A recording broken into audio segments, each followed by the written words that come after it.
कति वर्ष हुनुभयो मम्मी आज मैले 54 वर्ष भइसक्नु भयो है हामी यत्रो 30-32 वर्षको भइसक्यौँ त्यही पनि 54 वर्षको आमालाई केही गर्न सकेनौँ है मम्मी आज मलाई 30 साह्रै वर्ष मात्रै होला नराम्रो त लागिरहेछ कि 32 हजुर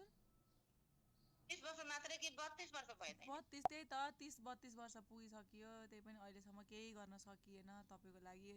अहिलेसम्म तपाईँसँगै मागेर गरिदिनु भनेर बस्छौँ साह्रै नराम्रो लाग्यो मम्मी भाग्य देखेर पनि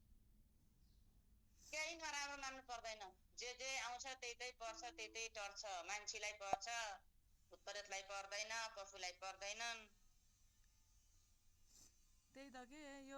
यो मन चाहिँ आमाको मात्रै हुन्छ कि मम्मी रुनु पर्दैन किन रोको के भएको तँलाई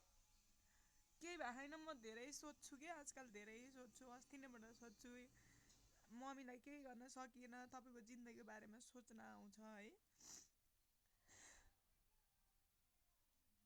तपाईँलाई मैले फोन गरेर भनेको थिएँ नि त्यही भएर त्यस्तो केही भयो भने छोडिदिनु त्यो पसलहरूको